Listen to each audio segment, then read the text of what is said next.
Salut à tous, j'espère que vous allez bien. Salut Amine, du coup. Salut Euh, Quentin. on fait une petite vidéo où en gros, on va discuter tous les deux en fait de sujets un peu plus profonds que la surface de tout ce qu'on a pu aborder chez Orbital jusqu'à présent. Là, on va rentrer pour le coup un peu plus deep dans la théorie pour les créateurs de contenu. Et en gros, là, on va parler de qu'est-ce qui manque aux créateurs pour pouvoir générer plus d'audience, faire plus de vues, comment en fait progresser dans les projets personnels des créateurs. Et surtout, savoir en fait comment vous allez pouvoir savoir qu'est-ce qui vous manque à vous pour votre cas particulier. Parce qu'en fait, nous, c'est ce qui nous intéresse chez Orbital, c'est savoir qu'est-ce qu'on peut apporter à chaque créateur en fonction des cas particuliers de chacun. Parce qu'en fait, il y a un truc qu'on s'est vite rendu compte, c'est qu'on ne pouvait pas apprendre la même chose à tous les créateurs, à tous les types de créateurs et suivant en fait l'avancement de tous les créateurs, quoi. Exactement, exactement. En fait, chacun va avoir un petit peu vu que chaque création de contenu, chaque projet, chaque chaîne est vraiment indépendante, spécifique, etc. Tout le monde va avoir pas forcément les mêmes enjeux. Et donc, on a essayé vraiment au moins de faire des grandes catégories en fonction de ce que Ouais. de ce qu'on a constaté en étudiant, ce que les gens créent, etc. Et donc, au niveau des trois catégories, pour ceux qui connaissent déjà, alors la première, c'est les éducateurs, les créateurs de type éducateurs. Donc on en voit beaucoup comme... en fait, c'est tous les créateurs qui vont apprendre des choses au travers de leur contenu. Donc on peut voir dans les grands noms, il y a Nota Bene, y penser, des choses comme ça qui sont un peu des incontournables du sujet. En gros, c'est un peu les vulgarisateurs, quoi. Par exemple, Ouais. Dirty Biology aussi peut rentrer dans cette catégorie.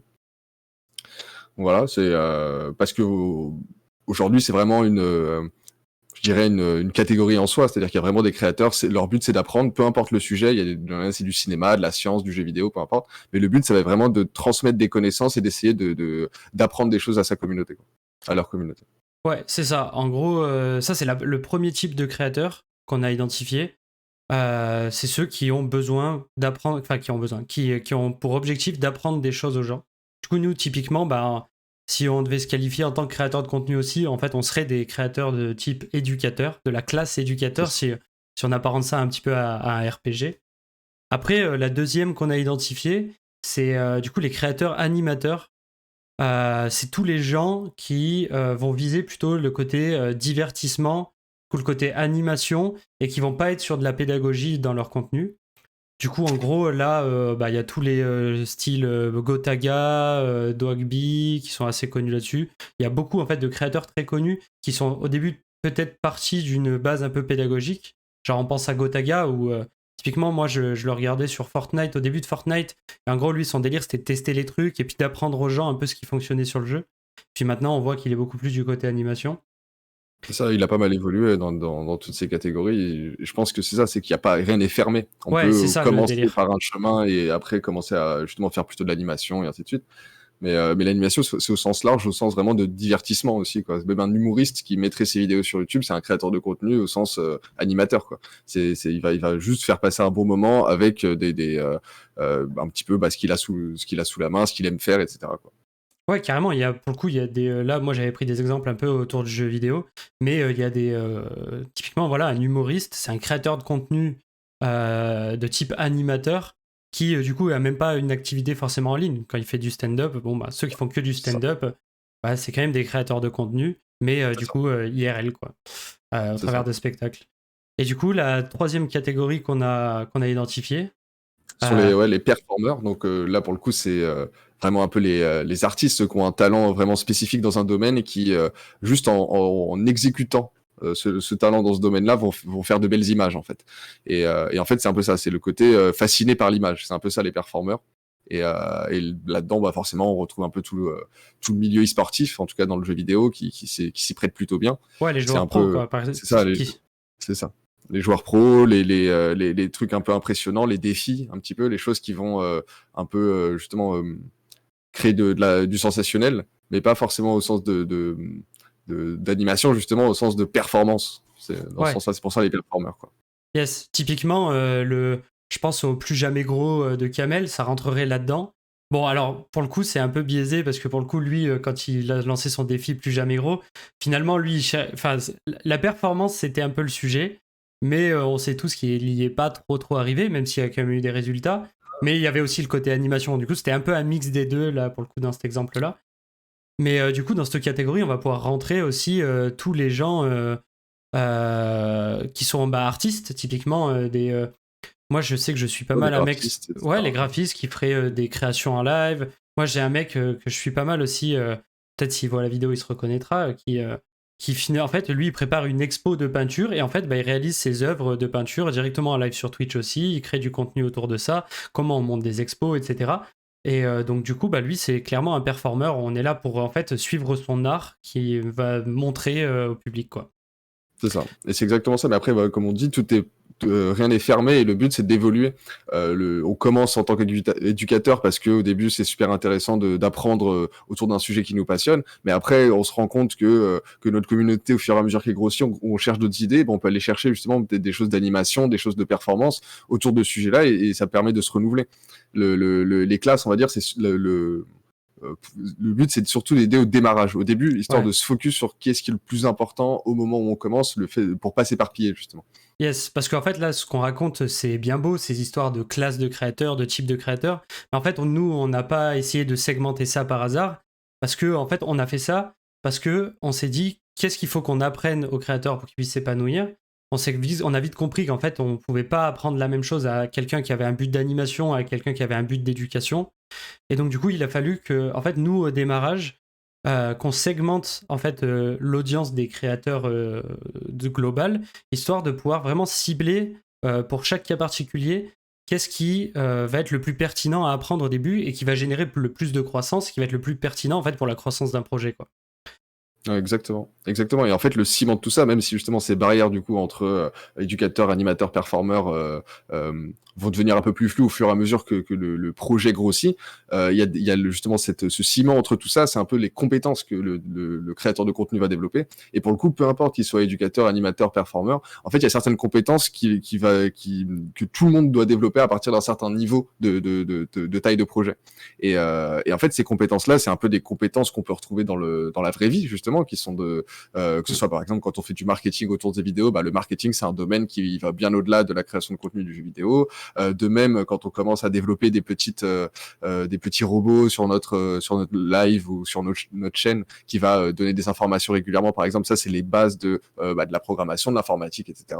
Et ainsi de suite. C'est de la même manière quand on va faire des montages, des vidéos, des bannières, etc. Là on commence à toucher beaucoup le domaine artistique. Et en fait, le créateur de contenu à long terme, il maîtrise un petit peu toutes ces compétences-là, même s'il n'est pas expert, il les a au moins, il est moins initié à chacune d'entre elles, quoi.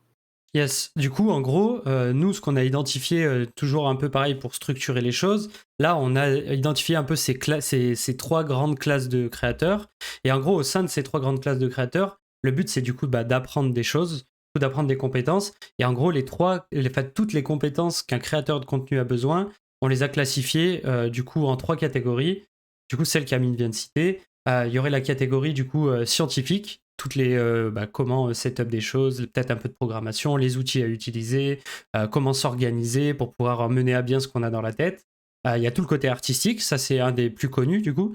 C'est quand on est créateur, comment on soigne son image, comment on soigne le son, comment on gère l'éclairage, comment on crée des miniatures, comment en fait on met tout le graphisme autour de son projet. C'est ça, le personal branding, etc. derrière. Exactement. Et le troisième, du coup, c'est toute l'approche business. Quelles sont les techniques pour gagner de l'audience? Quelles sont les techniques pour générer de la croissance, pour acquérir de nouveaux utilisateurs, pour les fidéliser, pour les monétiser, etc., quoi. C'est ça, exactement. Et surtout, au-delà de ça, l'aspect business, pour moi, certes, c'est un peu le côté, certes, on va dire monétaire, financier, etc. Mais en fait, surtout, la base du business, c'est les relations. En fait, c'est la capacité relationnelle de quelqu'un. Un bon businessman, c'est quelqu'un qui sait nouer des très bonnes relations avec les gens qui croisent, en fait. Ouais, carrément. Et c'est un peu ça. Et puis surtout, qui Voilà. sait aller chercher les bonnes personnes à croiser et de Ça, mettre savoir, en fait, ensemble les talents, c'est ça, voilà, exactement. Trouver, en gros, on va balancer les gros mots, mais quand on crée du contenu, typiquement, trouver, en gros, son content platform fit, c'est, en gros, arriver à mettre les bonnes personnes en relation avec le bon créateur à travers la bonne plateforme. Et ça, au final, c'est des choses qui se réfléchissent, qui se stratégisent, si ça se dit. Ça, Ouais. voilà, ça, c'est une stratégie. Et tout ça, ça rentre dans l'aspect un peu business.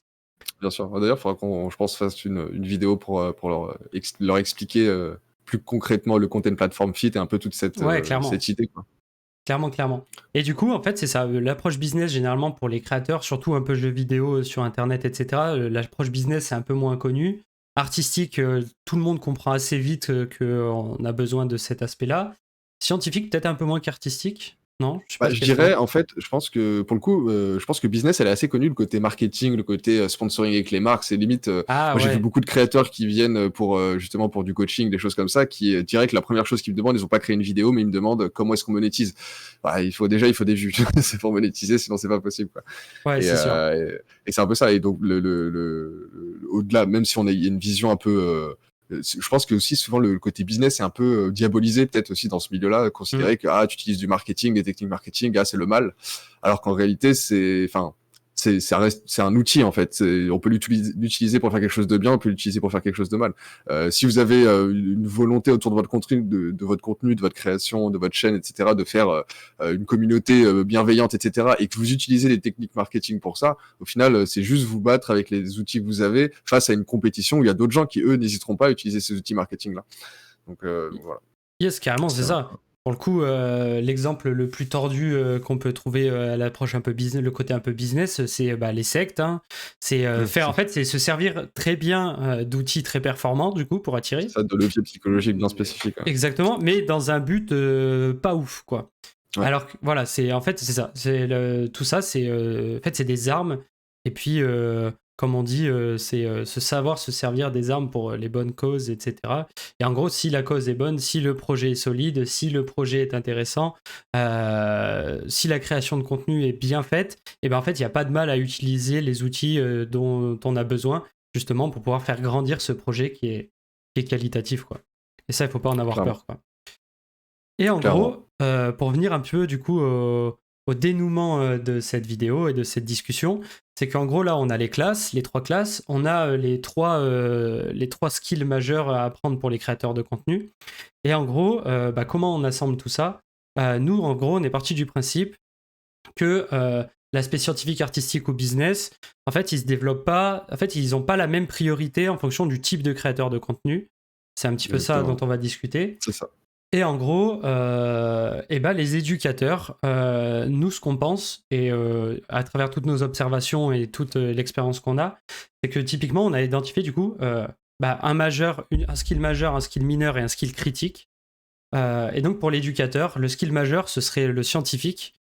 Le skill Ça, le skill mineur, majeur, c'est celui normalement qui est censé qui est le principal à maîtriser en tout cas pour cette ouais, c'est classe. ça, C'est exactement. Ouais. ça. Et qui va être le plus bénéfique au début, en tout cas. C'est les skills qui vont être le plus importants au début. Exactement. Ensuite, on a le skill mineur, du coup, pour les éducateurs, ce serait le côté artistique. Du coup, là, ce serait à ce moment-là le skill qui est du coup le moins important et le moins impactant à développer. Et que, en gros, nous, ce qu'on conseillerait, c'est de, à la limite, presque pas s'en occuper au tout début. Et dès qu'on a suffisamment progressé dans les autres, en fait, c'est le skill qu'on va devoir développer en dernier pour au final rendre le projet vraiment ouf et C'est ça, c'est abouti, ça. quoi. C'est la cerise sur le gâteau, en fait, Ouais, c'est ça. ce style-là. C'est une fois qu'on commence à mettre vraiment une grosse patte artistique dans son côté éducateur, par exemple, dans ses cours, si on donne des cours, dans sa vulgarisation, là, on arrive à un niveau vraiment très haut de qualité, quoi. Voilà. Si le reste est bien sûr est bien fait avant, quoi. Forcément. Et du coup, derrière, on a le troisième, du coup, le skill critique. On a appelé ça critique. Du coup, pour les éducateurs, c'est du coup le côté business. Et du coup, en gros, celui-là, c'est le skill qui, généralement, pour cette catégorie de créateurs-là, est pas très bien maîtrisé. Et celui, en gros, en le développant, qui a le plus gros impact sur le projet, quoi. C'est ça. Critique dans le sens où en fait c'est pas le principal, tout ne tourne pas autour de celui-là, mais ce skill-là peut être rédhibitoire justement à la réussite du projet, quoi, si on la maîtrise ou pas en fait. C'est-à-dire qu'en gros c'est vraiment ce qui permettra de unlock le projet pour aller plus loin ou qui le fera stagner si la partie critique n'est pas maîtrisée, quoi. Exactement. Du coup, ce qu'on peut faire, à la limite, c'est un peu pour avant d'annoncer les autres, etc., et de prendre des exemples. On peut prendre du coup notre exemple, parce que pour le coup, nous, on est des créateurs de contenu éducateurs. Du coup, en gros, nous, notre majeur, c'est le côté scientifique. Nous, en gros, ce qu'on doit maîtriser vraiment bien, c'est du coup savoir comment on apprend aux gens ce qu'on a besoin de leur apprendre, avec C'est quels ça. outils on va faire passer ça, créer typiquement la formation gratuite de 7 jours qu'on a mis en place. D'ailleurs, le lien sera dans la description. Et ben, on a eu besoin d'outils pour récupérer les adresses mail des gens, des outils pour envoyer les mails automatiquement, dans le bon ordre, avec le bon contenu, etc. Du coup, ça, c'est tout. En gros, le skill scientifique, c'est vraiment en fait la matière de ce qu'on va apprendre, avec du coup les bons outils pour pouvoir apprendre ça correctement. C'est ça, Euh, le skill scientifique, ouais, c'est vraiment entre technique et organisation, quoi. Donc ouais, au niveau de l'organisation, bah, forcément, on a dû aussi un peu structurer nos idées en fonction de qu'est-ce qu'on transmet à quel moment, comment est-ce qu'on apprend des choses qui normalement mettent beaucoup de temps à être apprises, mm, au travers de contenu, par exemple, en essayant d'être automatique comme ça, sans forcément faire du coaching one-to-one. Et donc, ouais, c'est les trucs pour nous, en tout cas, qui aujourd'hui est le plus le principal à maîtriser, en tout cas pour c'est les ça, c'est éducateurs. le majeur à maîtriser en fait pour notre type de créateur, quoi. Ensuite, en mineur, en art artistique, bon, bah, du coup, comme on le voit un petit peu dans cette vidéo, en fait, nous, pour l'instant, on n'essaye pas de soigner à 100% l'aspect graphisme, etc. Là, typiquement pour cette vidéo, bon, bah, on a mis nos deux webcams collées l'une à l'autre. On n'a pas non plus une qualité ultra professionnelle. Mais en fait, ça va venir avec le temps, plus on va développer le projet. Mais en fait, c'est pas primordial parce qu'en fait, vous, à travers cette vidéo, ce qui vous intéresse le plus, c'est pas de voir nos têtes en Full HD avec les meilleurs overlays de la Terre. C'est en C'est fait que ce qu'on raconte. voilà, c'est exactement, c'est ce qu'on va vous raconter parce qu'en fait, la valeur, elle se situe pas dans l'aspect de ce qu'on vous propose, mais la valeur, elle va se situer en fait dans le contenu de ce qu'on va vous dire, quoi. Mais bon, Exactement. évidemment, un jour, on aura une qualité de fou. Et ce sera la cerise sur le gâteau pour finaliser le projet, quoi. Et du coup, Exactement. notre skill critique, nous, du coup, c'est l'approche, c'est le côté business. Et du coup, qu'est-ce que t'en penses? En quoi c'est un gros défi pour nous?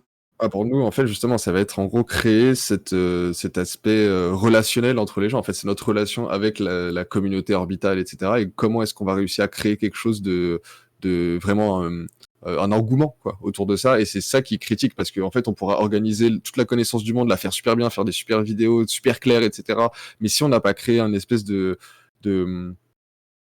un côté tribal, en fait, un truc qui nous lie au Ouais. sens comme ça. Et donc ça demande de comprendre des notions business profondes et de bien les mettre en place. Si on fait pas ça, bah, jamais on pourra donner à Orbital l'éclat qu'on espère. Quoi. Ouais, c'est C'est ça. Parce que pour le coup, l'approche business, c'est pas seulement en fait, genre vous faire des vidéos de temps en temps, vous vendre des trucs de temps en temps, et puis voilà. En gros, si le projet a vocation à devenir énorme, il y a tout l'aspect aussi, bah voilà, création d'un un vrai truc un peu tribal, une grosse communauté, un engouement, etc.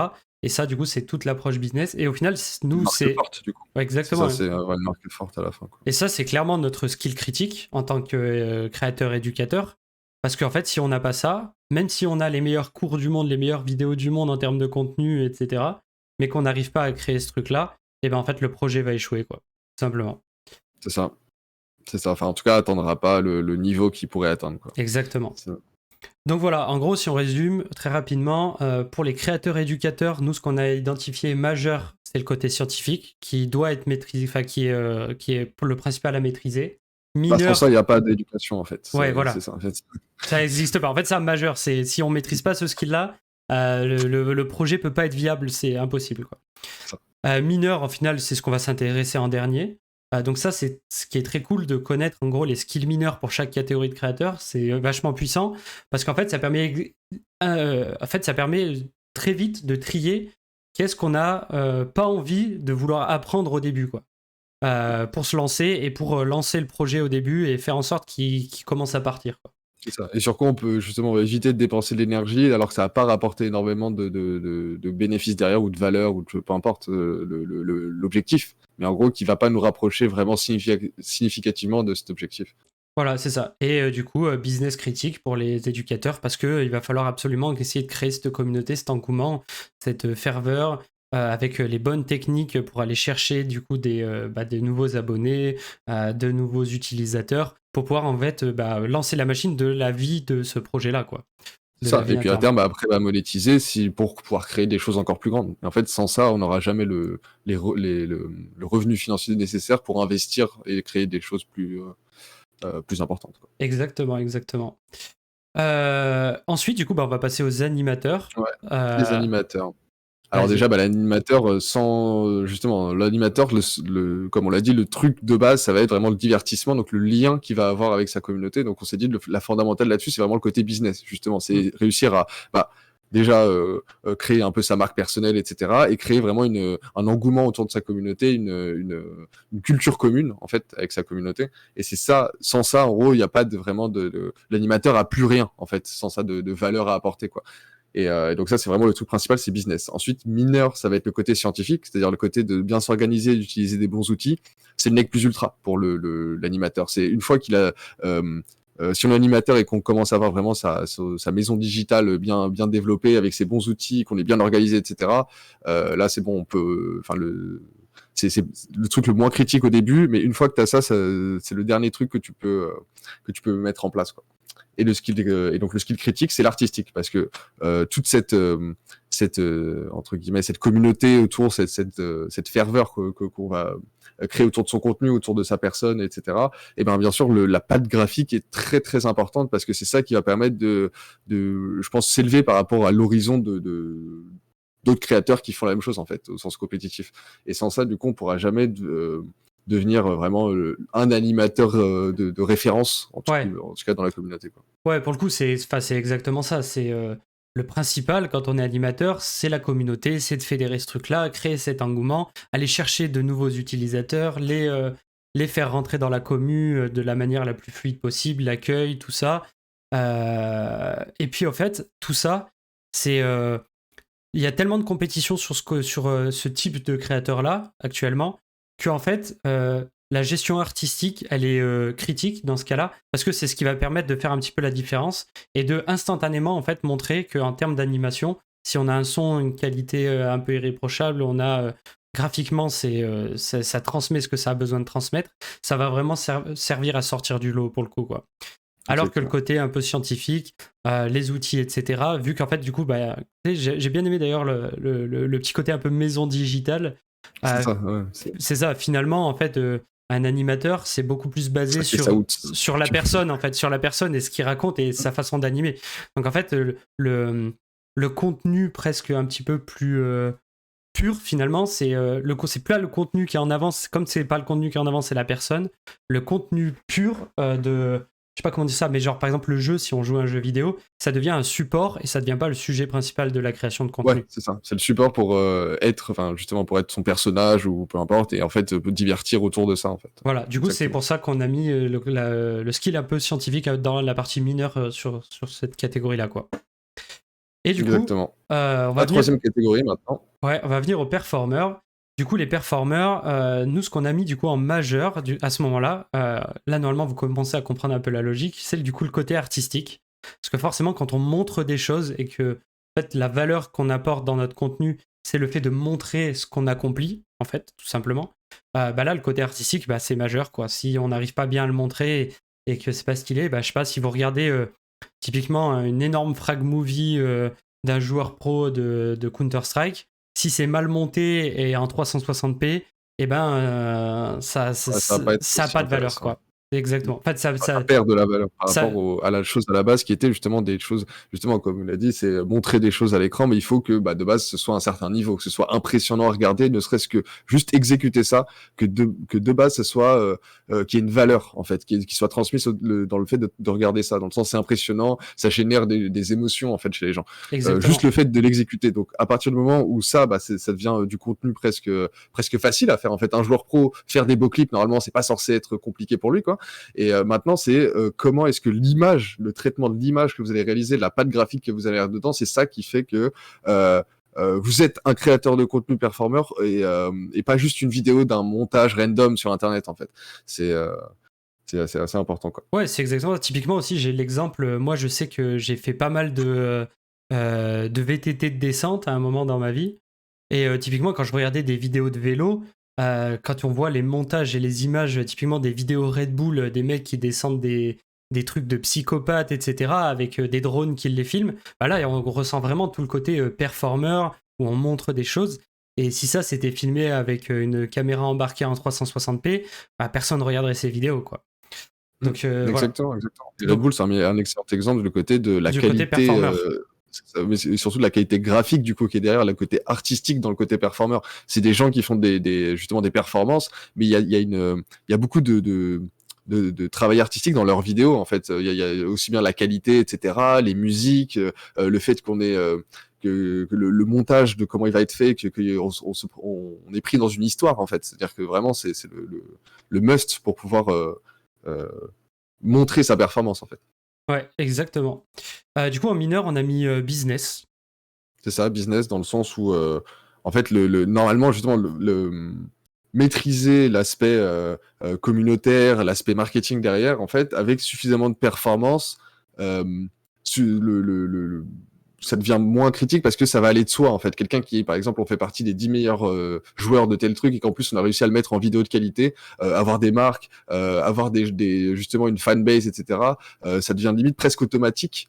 Ouais, Plus que quand on est animateur par exemple ça nous le crée quand on est animateur. L'art artistique en fait on est souvent suivi malgré nous en fait parce que on a des performances assez dingues et que les gens en fait viennent pour ces sensations quoi. c'est ça. C'est là, on n'est plus dans le côté justement où le business va être un petit peu catalyseur du projet. C'est en fait si le projet a le mérite d'exister, c'est-à-dire que si on est dans la catégorie performer et que du coup artistiquement et scientifiquement ça roule, et ben en fait l'aspect business va venir tout seul quoi. C'est quelque chose qui va venir derrière se greffer tout seul plutôt que de vouloir vraiment le travailler pour catalyser le projet parce qu'en fait C'est ça. c'est un peu le cas particulier où le côté business va pas servir à catalyser le projet quoi. Ça va venir tout Exactement. seul quoi. Et du coup en Exactement, il sera là critique, derrière. Et une ouais, fois qu'on a justement ce côté business, bah en fait on a tout gagné en tant que justement performeur parce que là l'argent il rentre automatiquement. On a juste à faire notre performance et on a réussi à connecter ça avec l'argent quoi. et c'est pour C'est ça que beaucoup de gens un peu dans la classe performer, je pense surtout tu vois aux artistes ou aux musiciens typiquement, ils délaissent vachement ce côté-là et souvent en fait même ils décident de pas le travailler eux-mêmes et ils décident de, finalement en fait comme le projet fonctionne déjà bien avec les deux autres côtés, en fait ils le délèguent tout simplement et c'est ça, après il y a des exactement. agents qui rentrent en ligne de jeu, en ligne de compte ou des agences d'influenceurs ou des n'importe quel type d'agence qui gèrent ça à leur place quoi. C'est ça, mais en tant que créateur, il faut savoir que vous êtes le futur patron de votre boîte. Donc, quoi qu'il arrive, à long terme, vous allez devoir recruter des gens pour des choses que vous faites. Et donc, savoir faire ces choses, ça permet de recruter des meilleures personnes, forcément, parce qu'on sait, on a déjà expérimenté, on sait à peu près c'est quoi la difficulté de ce métier, et donc on peut identifier ceux qui sont bons pour ça ou pas. Plus facilement, en Exactement, tout cas. exactement. Pour le coup, de savoir aller déléguer de la bonne façon, c'est du coup déjà avoir une bonne approche du skill en question. Genre moi, typiquement, je voudrais pas déléguer du montage vidéo, même si je suis nul là-dedans, sans avoir déjà essayé moi-même et comprendre les réelles difficultés qu'il y a derrière, quoi. Comme ça, moi, je peux Mm, me rendre compte de ce qui se passe, quoi. clairement. Et du coup, en critique, on a mis scientifique. Le scientifique justement parce que bah c'est bien si une fois qu'on sait normalement on s'est montré sa performance, on a de belles images, on s'est raconté une belle histoire avec ces images, etc. Maintenant bah c'est l'enjeu c'est comment est-ce que déjà bah on s'organise l'organisation pour qu'on puisse avoir une régularité de production et donc bien sûr pouvoir être présent de manière régulière sur internet, etc. parce que c'est quand même un enjeu dans la création de contenu et en même temps bah, les outils justement pour aller toucher cette monétisation, pour aller automatiser les choses, pour à la terme ne plus qu'avoir qu'une chose à faire, sa performance en fait. Ouais, c'est ça. C'est C'est en fait sa performance et son art. c'est techniquement en fait arriver à être un peu à être très rapidement en fait autonome dans ce qu'on utilise pour que finalement en fait on ne devienne pas genre typiquement un artiste qui passe plus de temps à s'occuper de chercher les bons outils, monter ses vidéos, tout le tralala. En Et peu fait de temps à il créer et peu de temps justement. à créer, bah, ça perd en fait toute la cohérence de ce que du créateur performeur quoi tout simplement. C'est ça. Et surtout c'est sa valeur principale, la performance et donc les belles, enfin ce qu'il peut montrer au travers de ses images, etc. Exactement, c'est ça. Du coup, ça fait déjà plus d'une demi-heure un peu qu'on parle de ces sujets-là. Et Ouais, c'est des sujets en fait qui méritent qu'on y passe du temps parce que clairement, là, ce qu'on vient de raconter, c'est un peu des choses que nous, du coup, on discute depuis très longtemps. On essaie vraiment de segmenter les choses, de codifier un petit peu tout l'apprentissage et la pédagogie autour de la création de contenu. Parce que, bah, du coup, c'est clairement, en fait, bah, du coup, notre approche scientifique des choses. Et c'est pas si facile que ça, mais là, on tient quand même un truc, je pense, qui va permettre, du ça a du coup, sens. aux créateurs de contenu, en fait, de pouvoir, du coup, se ranger un petit peu dans des cases au début pour se donner une direction beaucoup plus facilement et savoir en gros vers quoi chaque créateur de contenu a besoin d'aller en fonction de son cas à lui, quoi. Non, exactement. Mais donc, ouais, si vous avez apprécié ce genre de conférence, n'hésitez pas à le dire en commentaire. Et on va mettre le lien de notre Discord aussi, du Discord de Orbital, dans la description. Comme ça, vous pourrez rejoindre et nous faire un retour si ça vous a particulièrement intéressé. Yes. Et donc, si on résume, donc on l'a dit, éducateur, majeur scientifique, mineur artistique, critique, business. Skills critique, business. Pour les animateurs, majeur business, mineur scientifique et critique artistique. Skill artistique. Ouais. Pour les performeurs, majeur artistique, mineur business et critique skill scientifique. Voilà, en gros là c'était un peu une intro et un peu en fait l'explication de ce qui se cache là derrière. Et en gros toutes les infos vous les avez sur Discord, sur le site internet, tout est dans la description aussi. Sur le site n'hésitez pas à aller tout voir parce que y a des onglets du coup en haut du header qui rassemblent un peu de où vous pouvez commencer pour apprendre tout ça et comment vous pouvez l'apprendre. Nous c'est clairement notre taf avec Orbital. Et puis voilà, je pense qu'on a à peu près tout dit pour cette petite vidéo. On a fait le tour. Bon bah, merci d'avoir suivi jusque-là et à la prochaine. Ouais, à bientôt chez Orbital les gars.